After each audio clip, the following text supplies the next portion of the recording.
I invite you to be really intentional with your time because we're not going to get these moments back with our kids. And how are you going to look back on your life in 10, 15, 20 years from now, asking yourself, did I just waste the time away, or did I witness and experience my life?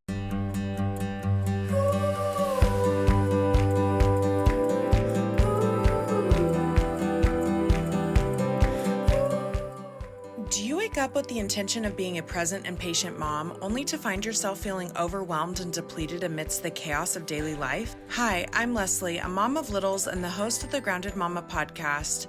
Here we will find balance by integrating practices that reduce overstimulation and stress in order to enhance your whole family's well-being.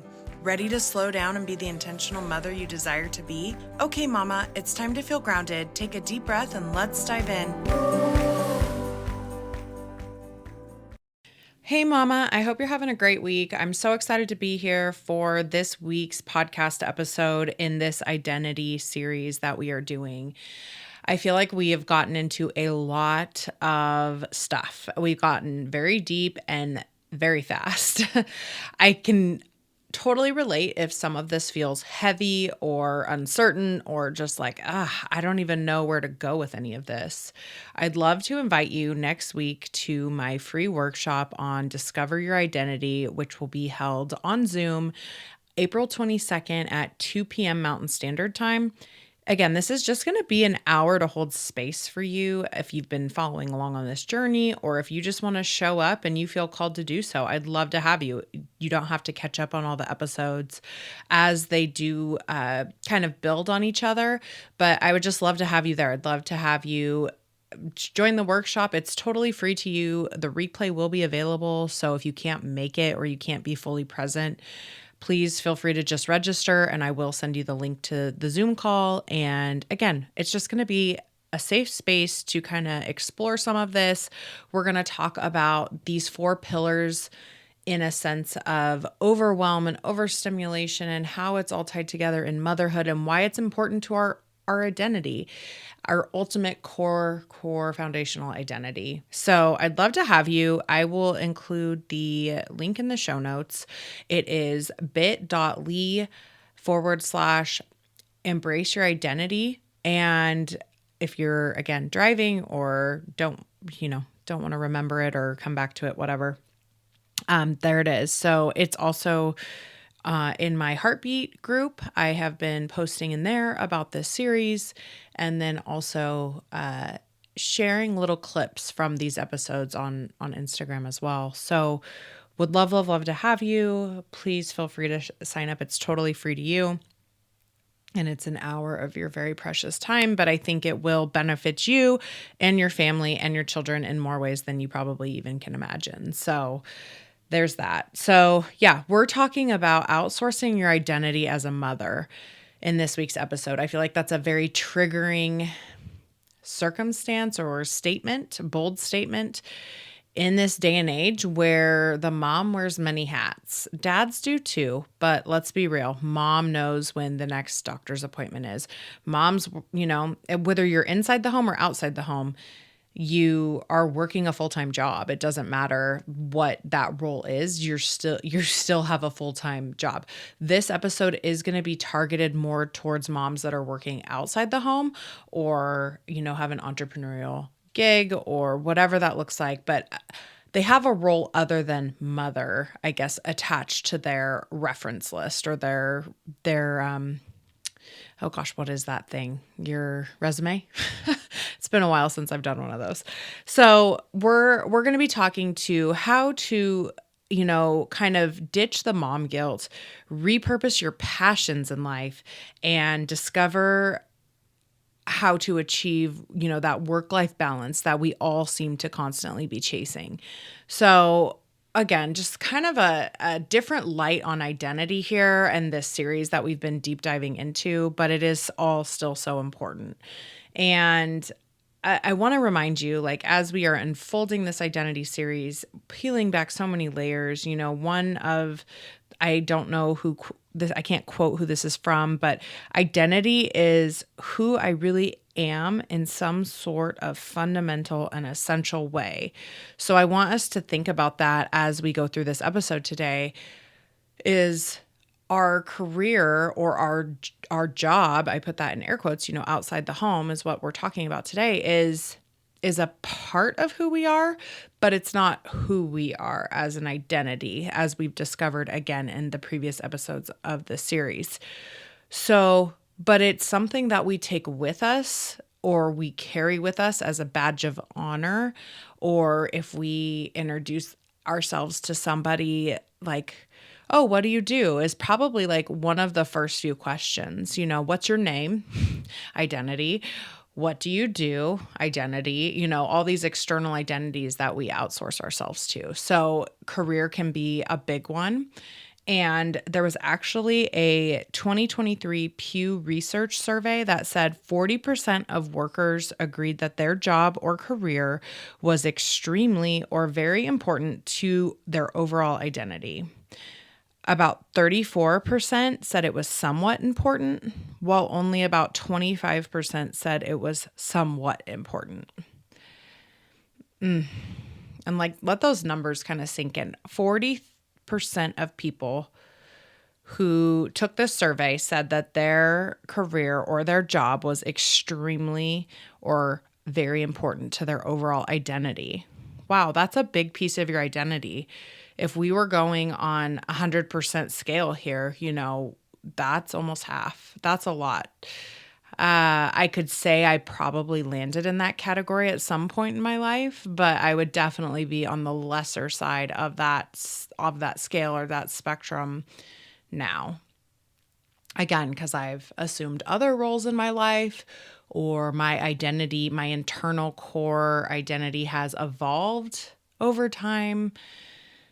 It can look different, for all of us. And I would ask you, where do you land on that Richter scale of your career being an important piece or identification factor of your overall identity? And this survey was men and women, and not just women. So I'm sure it might be maybe even a little bit more weighted in a different direction. I'm not quite sure what, but I did not do the research on that. But it would be interesting to see if it was just woman-based, especially mothers, like where would your career fall in your, overall importance of your identity.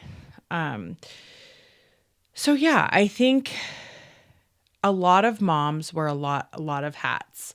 I mean, all moms wear a lot of hats. So let me just say that. And again, we're focusing on this episode as working moms outside the home working. I bless the moms that are stay-at-home mamas. That's a 24/7 hour job, 7 days a week. No vacation time, no sick leave, no nothing. Like you are on all the time, and bless you. I try to achieve more of the work-life balance in my life. And I do have a quote unquote, 9 to 5. I call it my second job because I feel like my first job is obviously the mother of my children. Nobody else can do that for me. I am replaceable in my, corporate job. So my first job is to be the mom of my 2 boys, and then secondary role as an agriculture appraiser. And I think this is kind of where the mom guilt can creep in, or the shame, or things like, I should be doing X. Anytime that enters your mind, that should, stop right there. Lay it down. False limiting belief. Should associates with shame or guilt. And you could reframe that thought or that statement to a more positive, like I would prefer to do this, or I would like to do this, or I would not like to do this, if it's an internal boundary within yourself. So I think that the shame and the mom guilt kind of blur those lines of, gosh, I love my job, but I want to be home with my babies. And that's so natural. Like that is beyond natural for you to feel that pull and that desire in you to be home with babies. but you love your career, and that's okay. Like the guilt and the shame, it comes from societal pressure or maybe some limiting beliefs or some conditional beliefs that, in your upbringing or whatever that might look like. It's different for everybody. But I just want to bring to light here, like, what lights you up? What brings you joy? What feels like it's your purpose or your passion in this world? And if that's your job, that's okay. I I hope that you give yourself permission to enjoy your job and also at the same time enjoy being a mother.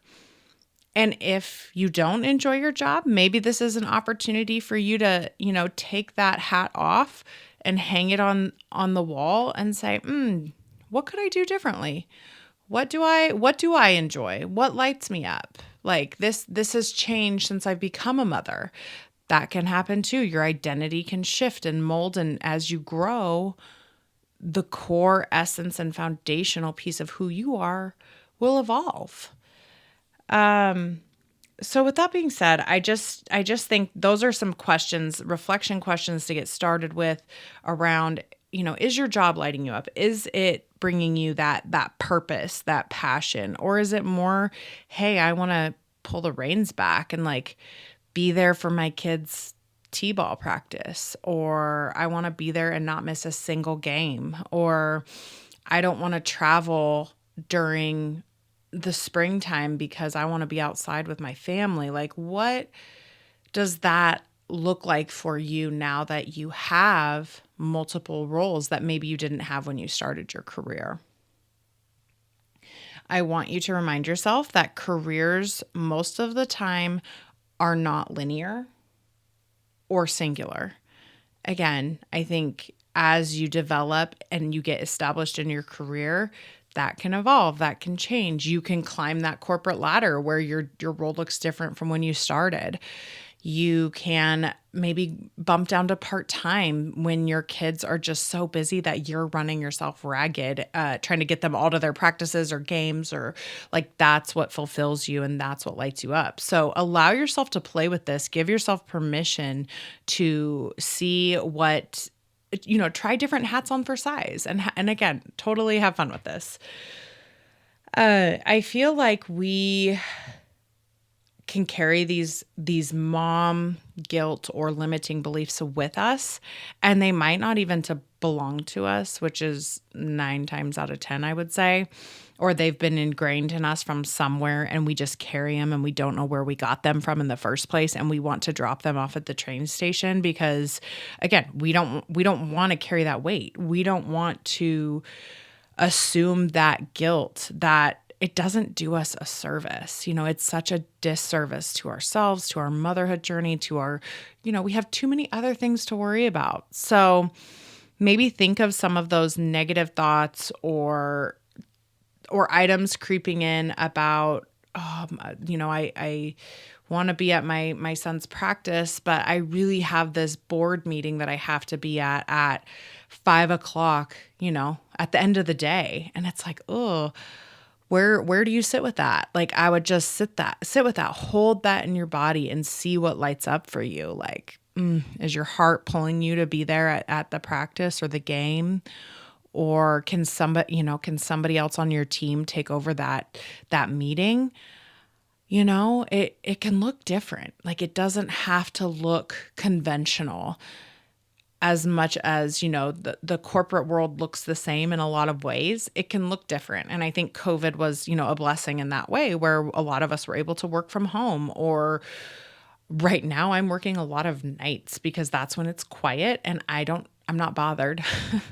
It's a blessing to ebb and flow with how things kind of unfold and transform. And again, figuring out what works best for you, because it's not a one size fits all approach. So, okay, after doing a few of those mindfulness exercises, we're going to get down to the nitty gritty, right? We're going to lay out all of your tasks. Like, what do you do on a weekly basis that's pretty regular? What is it that you assume in the house? assume in your job, assume, like your personal space. Like I like to work out so many days a week, or I like to go on walks, or I need happy hour with my girlfriends, or I like to go out to lunch, one time a month. Like lay out all your tasks or things that are calling to you that you do on a regular basis, starting the laundry or the dishes or cooking or going grocery shopping. Like lay down all those tasks for your home, your personal space and environment, kids can be under the home category, and then your career or your workspace. Like, okay, I hold so many meetings each month, or I have to complete X amount of assignments each month, or what, think high level here, all the big, big things. So, and again, I invite you to do this on like a piece of paper or, on your notes app or whatever, however, I think you can even make like a grid in your notes app to make it very organized if you're that kind of person that wants to stay in the lines with this and like keep it very clear and concise. I would recommend like adding or doing an Excel spreadsheet or whatever suits you. And then I would invite you to lay out all your priorities. So the same thing in the home, at work, and then your personal space. So for me, for my kids, it's not missing bedtime or story time before bed and that whole routine, like that whole cozy vibe warm routine for me is home to me. And as for everything else in the home, like I don't know if anything's a priority, but I love grocery shopping I love nourishing my family through healthy foods. Like, so making sure the fridge is full of like healthy snack choices and making sure my family is well fed is a way that I feel I'm nourishing my family. So that I would say is a level of importance to me. And we can kind of go on a tangent there, but I'll hold that for now, and what that might look like. But so again, what are your top priorities, or all your priorities in your home that you love to do, that lights you up, that you don't want to go a day or a week without doing. And then I would do the same with your self-care, your personal space, your personal environment. Like what is something that you love to do, again, on that daily, weekly, or monthly basis? Like I have a yoga class I go to once a month. It's only offered once a month, so it's kind of sacred to me. And I tell my husband, like, I put it on the calendar. I'm like, this is so important for my nourishment, for my soul care. And on a much smaller level, like I need to have at least 5 to 10 minutes a day of silence and solitude to check in with God, to check in with myself, my body, how I'm feeling, how I'm doing, like kind of a full body scan, whatever that looks like. It's different each day, especially in the season I'm in, but that is important to me, to have that check in, to have that moment. I love reading books. So if I can even just read my book a few nights a week or whatever that looks like.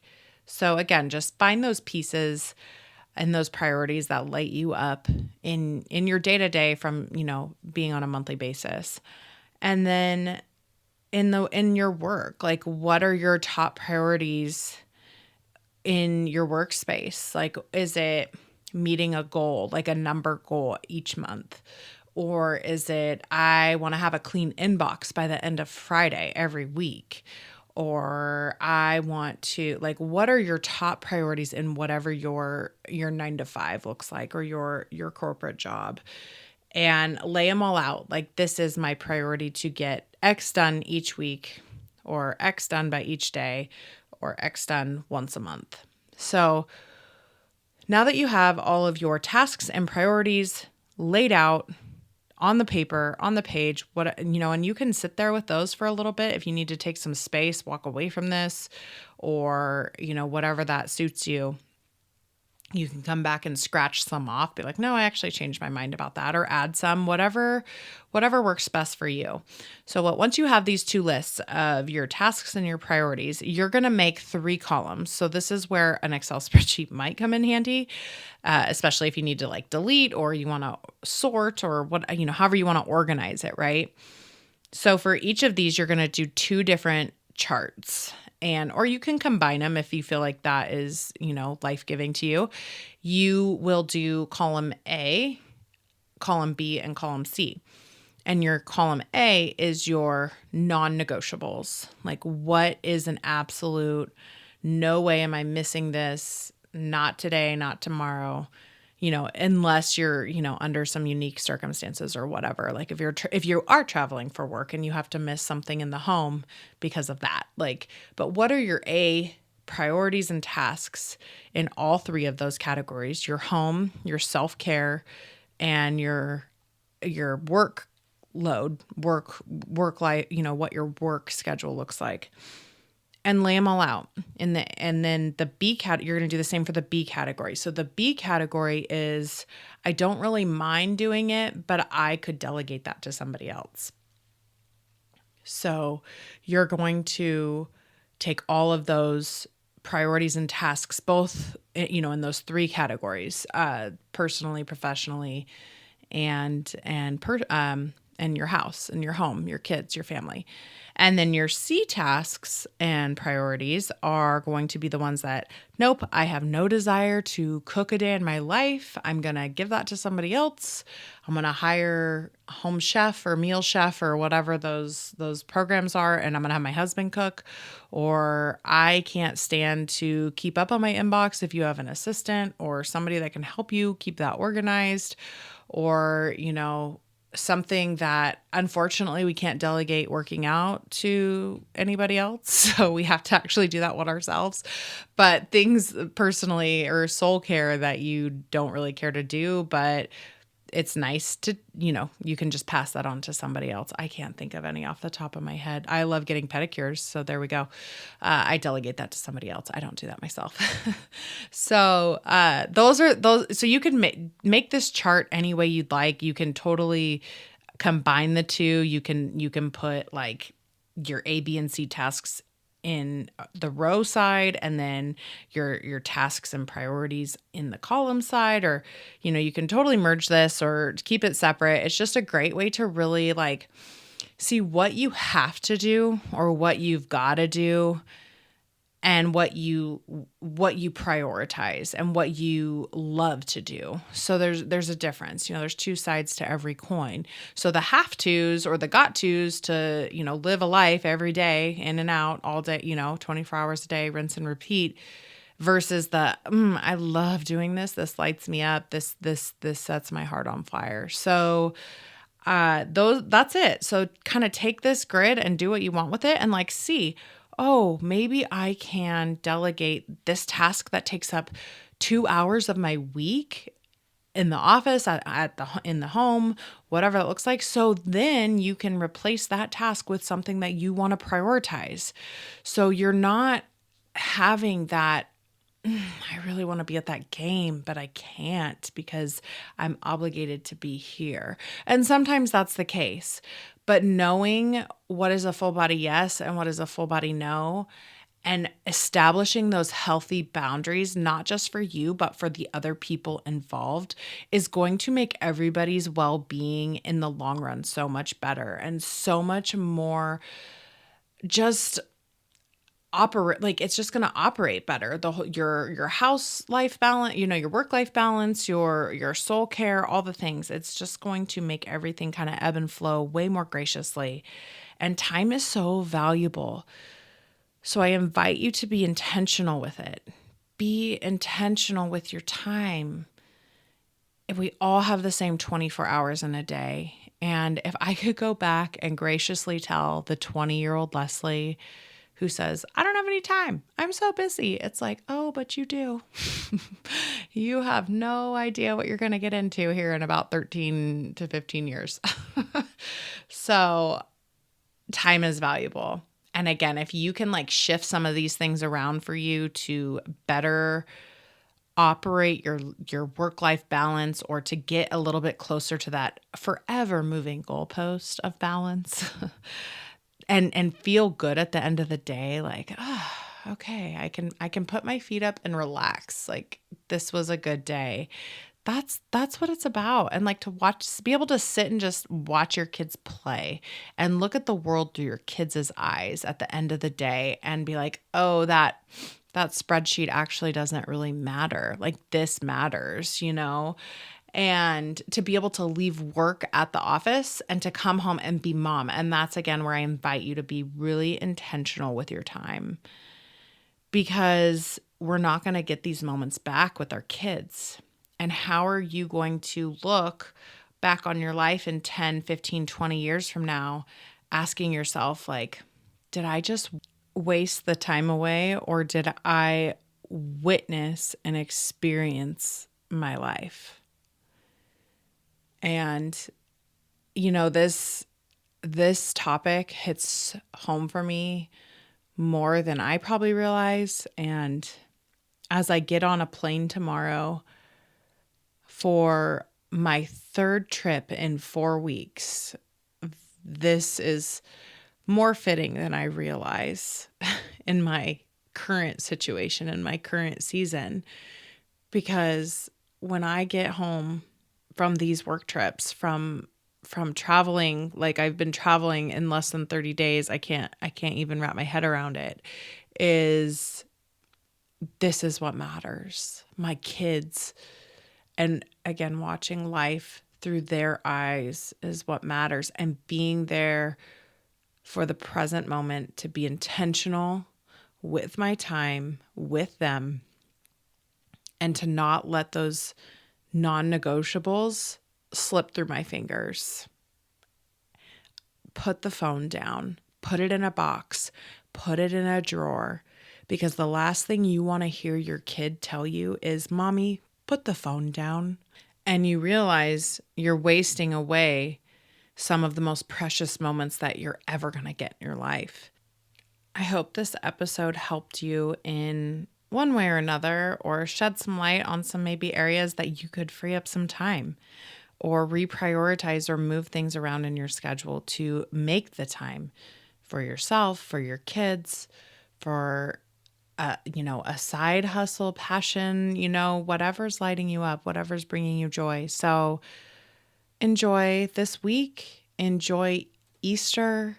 I hope you guys rest and restore and receive this weekend.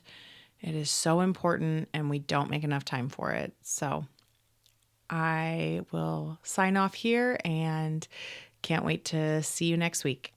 Hey mama, I hope you enjoyed that episode. I just wanted to hop on here and share an event that is going to be happening on Wednesday, April 30th from 6:30 to 8:30 at Barber Park.